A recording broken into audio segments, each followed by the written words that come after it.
في الفترة دي وانا بحضر الماتيريال بتاع الكورس بتاع باوندري كوتش بروجرام او البرنامج بتاع كوتشنج الحدود. فالفترة دي وانا بحضر فيها طبعا بيبقى فيها حاجات بعمل عليها سيرش كتير قوي، وبشوف الدراسات وبشوف السيرشز اللي حصلت فيها. النهاردة وانا بعمل السيرش ده على تاريخ الحدود وجت منين، كل مرة بدور فيها عن الحدود وأصلها فين وتاريخها كان جاي منين، كل ما بحبها أكتر. فالنهاردة وأنا بعمل سيرش لقيت مقولة لطيفة قوي قوي بتقول إنه سلامة الحدود الشخصية بتساوي سلامة الصحة العقلية. سلامة الحدود الشخصية بتساوي سلامة الصحة العقلية. فوقفت قدامها كتير، والدراسة دي هو اختبار عملوه على 150 طالب كانوا في الجامعة، وال150 دول كان في منهم ناس عندهم حدود صحية كويسة، وناس منهم عندهم حدود صحية ما عندهمش حدود صحية أساسا. واكتشفوا او شافوا من الدراسة دي حاجات كتيرة قوي قوي، منها انه الناس اللي ما عندهاش الحدود الصحية كانت عندهم القابلية اكتر للدخول في الاكتئاب. الناس اللي ما كانش عندها حدود صحية كان عندها قابلية اكتر في الدخول للاكتئاب. فدي كانت من ضمن الحاجات اللي كان فيها مشكلة. قالولك ان الشخص اللي بيبقى عنده حدود، ناس بقى الطلبة اللي كان عندها حدود كانوا قادرين على ان هم يبنوا علاقات سريعا عن الناس اللي ما عندهاش حدود. تخيلوا عشان احنا بيبقى عندنا مشكلة انه يا نهى انا لما هعمل حدود كده الناس مش هتبقى كتيرة حوالي. خليني اقف قدام النقطة دي معلش كده حتة صغيرة، وهقول ان احنا بقينا في عصر بقوا بيتزرع جوانا كل حاجة الاكتر الاعلى، اللي عنده اعلى عدد فولورز، اللي عنده اكتر اصحاب، اللي عنده اكتر فلوس، اللي عنده اكتر شهرة، اللي عنده اكتر اكتر اكتر اكتر. فبقى عندنا كونسبت كده جوانا، مور مور مور، انا بدور دايما على الزيادة. ودي مشكلة بقت موجودة في العصر الحالي بتاعنا. فبقينا اول ما اقول على حد محبوب ابص الاقي لازم يكون حواليه ناس كتيرة قوي. يبقى لما يكون حواليه ناس كتيرة اعرف ان الشخص ده محبوب. لو مش حواليه ناس كتيرة يبقى الشخص ده فيه حاجة مشكلة، وده مش صح. فبالتالي الناس لما نبدأ نقول يا حدود، فبيبدأوا الخوف الأساسي جواهم إن بدل ما كان حواليهم 20 شخص بقى حواليهم 5 أشخاص. فبقوا شايفين إن هم مش محبوبين، أو هيشوفوا نفسهم إن هم مش محبوبين. فبالتالي هو مش بالأكتر، بالعكس الدراسة دي أثبتت إنه الناس اللي عندها حدود صحية دي ناس بتعرف تعمل علاقات بشكل أسرع. وخليني هنا برضو أفرق ما بين حاجتين، ما بين إن أنا بعمل علاقات بشكل أسرع، وما بين إن أنا بيكون عندي علاقات كتيرة في محيطي القريب. الاتنين مش زي بعض يا جماعة. في فرق بين إن أنا أقول أنا بعمل علاقات بشكل أسرع وبعرف اتعامل مع الناس، ومش ببقى حاطه حدود، مش ببقى حاطه سدود جامده قدامي، او ان انا ببقى يعني زي ما بنقول كده ايه، تحت جناحهم في اي حته وفي اي مكان وفي اي راي او امعه يعني. لا، هي مش كده. هو ان انا بعرف اعمل علاقات، فانا بعرف اتعامل، فانا بعرف اخد ودي، فانا بعرف يبقى عندي المرونة ان انا امتى اقول وان انا امتى اقول لا. عندي المرونة ان انا امتى اتكلم بشكل هادي وامتى اتكلم بشكل حازم، امتى اتكلم بشكل كايند وودي كده وامتى اتكلم بشكل حازم. دي كلها انا بقى عندي سرعة في عمل علاقات. ده مش معناه ابدا ان انا في محيط علاقاتي القريبة بقى عندي كمية كبيرة من الناس، في فرق. فالناس اللي كان عندها او الطلبة اللي كان عندها حدود صحية لقوا ان هم بيعملوا علاقات سريعة مع الاخرين وعلاقات جيدة مع الاخرين عن الطلبة اللي ما كانش عندها حدود خالص. تمام. وقال لك النقطة دي حاجة كمان مهمة، قال ان انا بعرف اعمل علاقات مع الناس، زائد حاجة مهمة جدا، الحصول على جودة الاستقلالية. بالظبط زي ما ايمان كاتبة كده، علاقات اجود ولا اسرع، لا، جودة الاستقلالية. قالك ان الاشخاص اللي عندها حدود بقى عندها نوع من الاستقلالية اللي جودتها عالية، الحرية اللي هم فاهمينها رايحة فين وجاية منين. ودي حاجة من الحاجات المهمة جدا، ألا وهي إن أنا لما بيكون عندي حدود يا جماعة بحس بالحرية. ليه بحس بالحرية؟ بحس بالحرية لأنه ببساطة شديدة أنا لما بعبر عن حدودي فأنا في الأصل بعبر عن مشاعري، فأنا بالأصل بعبر عن أفكاري، بعبر عن قيمي، بعبر عن معتقداتي، فبعبر عن في الآخر كده مشاعري وأفكارنا وقيمنا ومعتقداتنا. فبالتالي بعبر عن إيه؟ عن هويتي، الهوية، الايدنتيتي بتاعتي، الهوية بتاعتي. يعني ايه؟ يعني الاشخاص اللي ما عندهاش حدود هي في الاصل مش بتعرف تعبر عن هويتها الاصلية. الحتة دي مهمة جدا جدا ان انا اقف عندها. يعني نص الناس، لا، والدراسة كانت بتقول ان اكتر من 90% من الاشخاص هم اشخاص فيك. يعني ايه فيك؟ يعني دي مش طبيعتهم الحقيقية. زي ما دايما بقول ان الحدود بترجعنا للأصالة بتاعتنا، الأصالة بتاعتنا، الحدود بترجعنا للأصالة. الدراسة دي قالت انه 90% واكتر من 90% من البشر بيكونوا فيك. دي مش الكينونة بتاعتهم، مش الهوية بتاعتهم.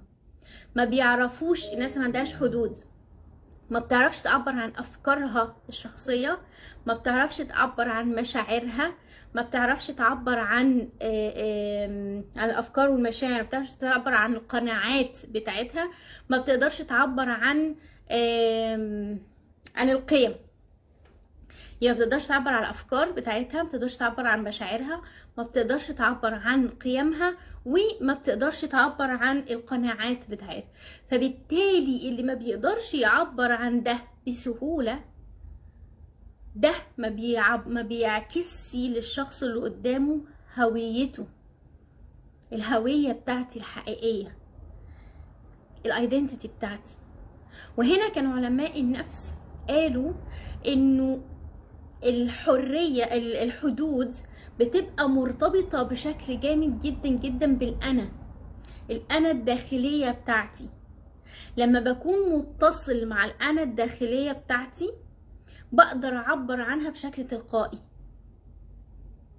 لما أنا بكون ما بين أنا شخص شكلي إيه وعايزة أكون إيه، من غير ما بشوف الناس هتحبني إزاي فبعمل اللي الناس بتطلبه مني عشان يحبوني، لو أنا عملت ده، لو أنا عملت اللي أنا شايفاه، لو أنا عكست هويتي، هبقى دي هويتي، هبقى أنا كده حقيقية، هبقى أنا كده أصيلة مش فيك. ولما بوصل للأصالة دي والهوية دي تكون متركزة ويعني متغلغلة جوايا كده، بوصل للحرية. لأنه الفرق شاسع قوي يا جماعة ما بين إن أنا بعرف أحط الحدود بتاعتي اللي تحميني وتحمي هويتي، وتخيلي إن في أشخاص ممكن في الآخر تلاقيهم هم مش قادرين يقولوا ايه اللي جواهم ويعبروا عنه، علشان خاطر هم خايفين او ان الطرف التاني يزعل او يتضايق او يحصل. فبالتالي انا بطلع حاجة غلط من جواي، احيانا ببقى مش مبسوطة من تصرف واقول انا مبسوطة تمام كله حلو. احيانا ببقى متضايقة من وجودي وسط ناس واضطر ان انا ابقى موجودة وسطيهم علشان خاطر ما زعلش الناس اللي حواليا. احيانا ببقى الناس بتعتدي عليا بالكلام وما بقدرش اتكلم او اعبر عشان الناس دي ما تزعلش. احيانا حاجات كتيرة قوي بتلاقيني بكبتها جوايا وبعمل، انا بسميها كده كتالوجات اترسمت لنا. فالناس اللي بتمشي على الكتالوج اللي اترسم لها بيحصل ان هي ما بتحسش بالحرية والاستقلالية، بتبقى دايما تابعة لما يراه الناس عنها فبتمشي وراه. الحتة دي مهمة قوي يا جماعة، مهمة قوي. فالدراسة دي كانت بتقول انه الطلبة اللي كان عندهم حدود كان عندهم يقدروا يعملوا علاقات بشكل اسرع وعلاقات كويسة جدا عن الناس اللي ما عندهاش حدود. وده عكس توقعاتنا، ان احنا لما بنقول ان احنا عندنا حدود فكده ما بقاش حوالينا ناس كتير، وده غلط. والحاجة التانية انه الناس اللي عندها حدود او الطلبة اللي كان عندها حدود قصاد الطلبة اللي ما كانش عندهم حدود، كانت الطلبة اللي عندها حدود كانوا بيحصلوا على جودة حرية واستقلالية عالية. تمام؟ او جودة الاستقلالية بتاعتهم جودتها بتبقى حلوة. فقالك كده يبقى الحدود بتوصل للحرية، ومش اي حرية يا جماعة، الحرية اللي انا ببقى فاهمها وما بتجيش على حساب الناس التانية. بتبقى حرية مسؤولة او حرية بجودة انا فاهمة كويس قوي انا لحد فين بقف ولحد فين بعمل. لكن وهنا قالوا قولوا لي لحد هنا الدنيا تمام ولا عندكم سؤال؟ قبل ما ادخل في الحتة اللي بعديها، كلمة لكن دي طبعا لازم يبقى فيها حتة صغيرة كده هنقف عندها. قولوا لي كده في حد عنده سؤال لحد دي، او اخبار الدنيا معاكم لحد دلوقتي ايه؟ يعني بما اننا لايف فخلينا ناخد وندي مع بعض بدل ما اكون انا اللي بتكلم على طول، عشان الحته اللي جايه دي مهمه جدا. بعد ما هيبقى معايا حريه هواجه ايه في الناحيه التانية؟ ايه الاخبار؟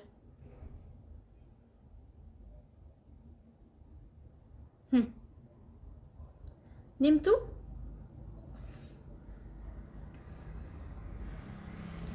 ليه الناس بتقلق من الناس اللي بترسم حدود؟ ليه الناس بتقلق من الناس اللي بترسم حدود؟ وتاني هرجع واقول لكم زي ما انا قلت امبارح في الستوري، تابعوا الستوري بتاعتي يا جماعه.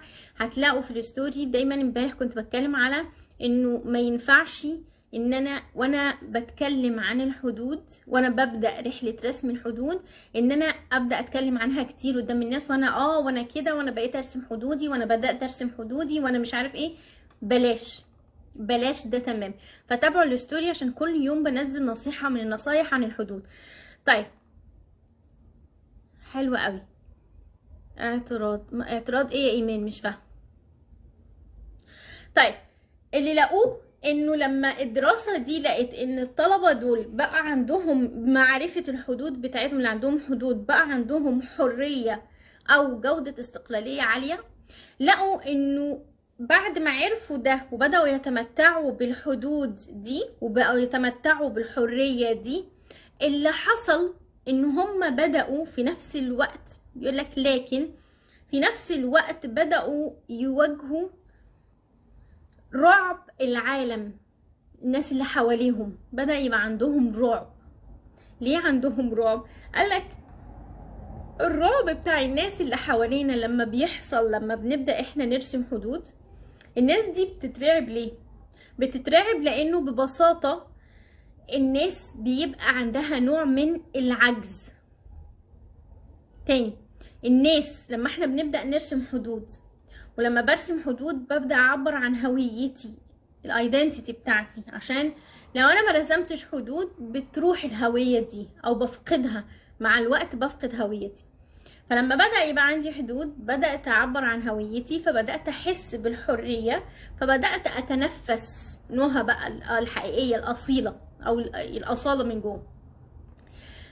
الاطراف التانية بقوا الشخص اللي بيرسم الحدود بقى بيواجه رعب الطرف التاني، او رعب العالم اللي حواليه، رعب العلاقات اللي حواليه. ليه العلاقات اللي حواليه بتبقى مرعوبة؟ ليه بيبقى فيه رعب؟ لانه الاطراف التانية بيحصل ان هي بتحس بالعجز.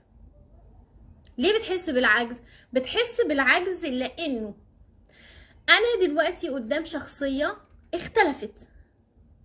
لما بتبدأ حنان مثلا ترسم حدود، او رنا ترسم حدود، بيحصل انه ببدأ شخصيتي تختلف، لاني بدأت اعبر بشكل تلقائي.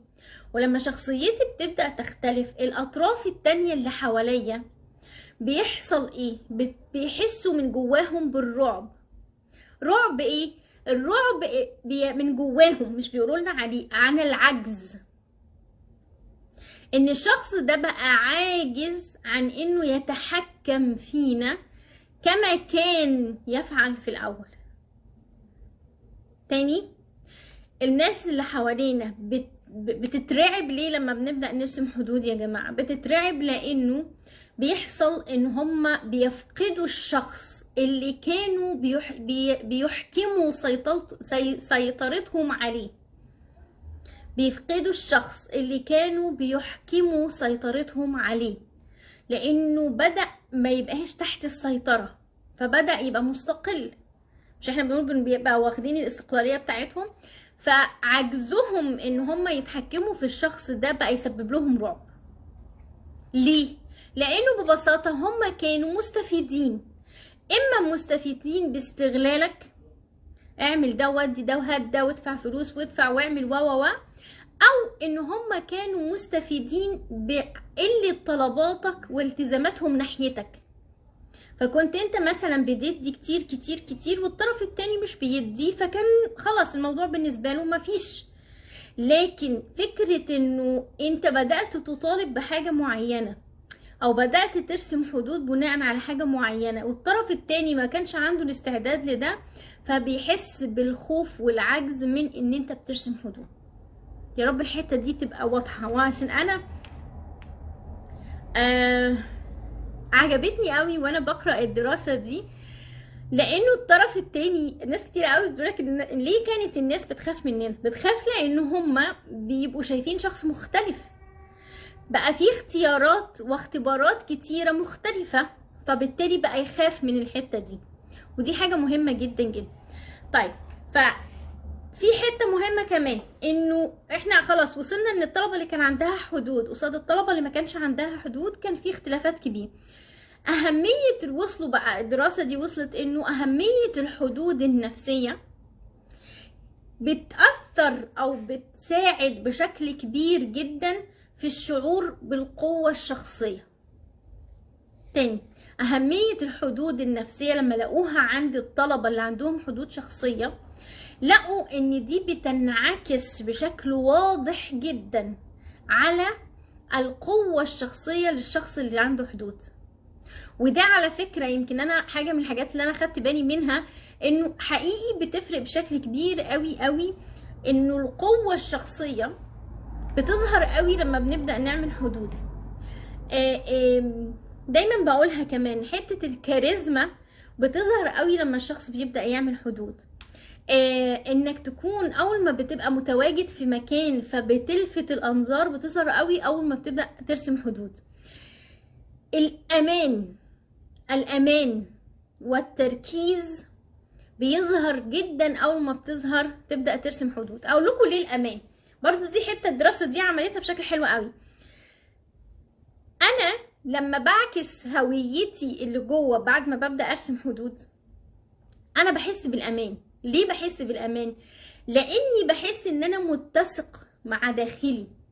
عشان كده الدراسة كانت بتقول ان الناس اللي عندها حدود صحية ابعد ما يكون من ان هي تدخل في حالة اكتئاب، والناس اللي ما عندهاش حدود صحية اقرب ما يكون انها تدخل في حتة اكتئاب. ليه؟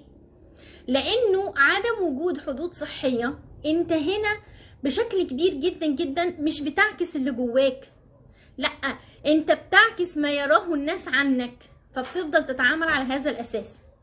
فلما تفضل تتعامل عن ما يراه الناس عنك مش انت اللي جواك، بتحس ان انتوا اتنين عمالين تتخانقوا مع بعض، فبتحسش بالامان، ما بنحسش بالامان. عشان كده من الحاجات المهمة قوي قوي انه لما بيبقى فيه حدود صحية، حدود نفسية صحية، القوة الشخصية بتظهر، الامان بيظهر، لانه انا وجوايا بقينا واحد، بقينا احنا الاتنين شخص واحد، فبتحس بالامان. طيب بتحس بالتركيز ليه؟ لانه التركيز ببساطة انا لما بفضل اركز، لو انا تخيلوا كده، تخيلوا يا جماعة معايا، انا حواليا في الدايرة القريبة مني حواليا، انا هخليها حاجة بسيطة، 50 شخص، كل واحد من ال50 شخص ده شايف نهى بشكل معين، وعلشان ادي لكل واحد من ال50 شخص ده اللي هو شايفه فيا، ده معناها انه سي مثلا 30 منهم انا بدي عكس اللي جوايا، تمام، و20 انا بدي اللي جوايا، فانا بقيت مشتتة ما بين كل دول. المفروض اعمل ايه؟ عارفين لما بنوصل لدرجة انه انا بقيتش عارفة اعمل ايه في الموقف ده، طب اقول ايه في الموقف ده، طب ايه اللي المفروض يحصل في الموقف ده؟ عارفين احنا لما بنوصل الحتة دي ليه بنوصل ليها؟ بنوصل ليها لانه ببساطة شديدة بيحصل ان انا ببقى واخدة في اعتباري كل اراء الناس اللي حواليا، لكن لو انا ركزت مع هويتي الداخلية، مع اللي انا عايزاه، مع اللي متسق جوايا، هيحصل ان انا هعرف اتصرف في كل موقف بيحصل، هعرف ارد في كل موقف بيحصل، الموضوع بيبقى اسهل كتير، فبيحصل تركيز. وبناء على ده، واقدر اقولها لكم من تجربتي انا الشخصيه، لما بيحصل ويبقى في حدود، فانا بركز مع نفسي، انا بحب ايه، انا بكره ايه، حدودي فين، ايه اللي هيريحني، عطائي في الموضوع ده لحد فين، محتاجه ايه في شغلي، حدود وقتي مع الناس دي شكلها ايه، حدود وقتي في الشغل ده شكله ايه. وبالتالي ببدأ اركز مع نفسي، فبيبدأ يحصل طفرة في حياتي الشخصية، طفرة في شغلي، طفرة في تعاملاتي، طفرة في علاقاتي، وده انا بتكلم بجد عن تجربة شخصية. وبالتالي هيحصل قوة شخصية، وهيحصل امان، وهيحصل تركيز، فبنوصل لإدراك الذات، انا مين وعايزة ايه، وعايزة اوصل لفين، وايه اللي يريحني، وايه اللي يسعدني، وايه اللي يخليني اوصل للناس دي بشكل افضل، والناس دي محتاجة مني ايه، هقدر اديها لها بأي مقدرة، انا لحد فين اقدر ادي، وهكذا. ولو ما قدرتش ادي بالقدر اللي هم طالبينه مني، هدي بالقدر اللي انا شايفاه بالنسبه لي مناسب، بكل حب. الموضوع بسيط، فبيحصل ادراك للذات، ادراك لكينونتي، الايدنتيتي بتاعتي بتبقى موجود، ما بفقدش هويتي. ولما انا ما افقدش هويتي، في الاخر مش هفقد نفسي، ولما ما افقدش نفسي هبقى فخوره جدا بنفسي، هبقى عارفه انا بعمل ايه وما بعملش ايه. وبالتالي بدل ما انا بركز على الناس التانية عايزة ايه واحاول اعملها كل شوية، كل واحد عايز مني ايه، بمعنى اصح، بدل ما بفضل اضيع وقتي في ان ده عايز ايه مني، وده عايز ايه مني، وده عايز ايه مني، وازاي اعمل ده، وازاي ادي ده، وازاي بركز عليا انا بس، على نفسي، عايزة ايه، ازاي هقدمه، ازاي هعمله، فبوصل لادراك الذات بدل من ان انا بجري ورا ادراك الاخرين. تاني، بوصل لادراك الذات بدل ما انا بجري لادراك الاخرين. دي حاجة من الحاجات المهمة جدا جدا. وبالتالي هنبدأ بنعبر عن مشاعرنا، بنعبر عن افكارنا، بنعبر عن معتقداتنا، وبالتالي دي بقت الهوية بتاعتنا اللي احنا بنعكسها عن الناس. وبتبدأ الناس، والغريبة جدا يا جماعة، او مش غريبة، الجميل جدا انه سبحان الله الاشخاص، او انا حتى مع الكلاينت بتوعي في الكوتشنج، لما بيلاقوا الكوتش عنده حدود واضحة وصريحة وبتعكس كينونته وهويته وكل حاجة، بيحترموه اكتر حقيقي، وبيبقى الاقبال عليه كمان اكتر. فدي حاجة من الحاجات المهمة جدا، اكتر من انه يبقى شخص مايع ما عندوش حدود واضحة. هنعمل ده ممكن، طب شوف انت عايزين هعملهولك، طب ده ايه، طب ده ايه، بتفرق كتير جدا. فانا حبيت النهارده لما اتكلم عن الدراسه دي، وقد ايه لما عملوا الدراسه دي على طلبه من الطلبه اللي في الجامعه، ان هم كانوا 150 طالب عملوا عليهم الدراسه دي، وشافوا تاثير الناس اللي عندها حدود شخصيه قصاد الناس اللي ما كانش عندهم حدود شخصيه. وكانت النتيجه انه الناس اللي مش عندهم حدود شخصيه كانوا اقرب للاكتئاب، وكانوا اسرع للناس اللي بيجيلهم صدمات نفسيه، وكانوا اقل ناس بيبقى حواليهم علاقات كويسة. بل بالعكس كان بيتم دايما اهانتهم ودايما اذلالهم بشكل او باخر من العلاقات بتاعتهم، رغم ان هم بيضيعوا هويتهم مقابل حب الناس، وفي الاخر برضو ما كانوش بيحسوا. عشان كده بقول لكم، لما الناس بتلاقي حد عنده حدود هي بتنجذب ليه بشكل تلقائي، لانها بتاثر على الكاريزما بتاعتها، بتاثر على القوه الشخصيه بتاعتها، بتاثر على كده. احنا لما بنشوف الناس بالشكل ده تحس ان انت بتنبهري بالاشخاص دول. فاتمنى ان احنا كلنا نرسم حدود، اتمنى ان احنا كلنا نتعلم ازاي نرسم الحدود دي، نفهم الحدود بتاعتنا اصلا. وكل يوم سبت انا بكون هنا لايف على الانستجرام، وقبليها بيوم بنزل ستوري للأسئلة. فاللي حابب يسألني أي سؤال ابعتولي الأسئلة بتاعتكم وأنا هجاوب لكم عليها. وتاني، الحدود ده برنامج بقدمه اسمه Boundary Coach Program أو كوتشنج الحدود، ده سواء للكوتش أو لأي شخص غير الكوتش وعايزين تتعلموا ازاي ترسموا الحدود بتاعتكم. ابعتولي على الخاص وانا هبعت لكم تفاصيل الكورس بتاع باوندري كوتش بروجرام ان شاء الله. اتمنى انه حقيقي ثقافة الحدود تنتشر بشكل كبير جدا جدا، وهفضل وراها ان شاء الله لحد ما تنتشر وتبقى موجودة. فشكرا شكرا شكرا، واشوفكم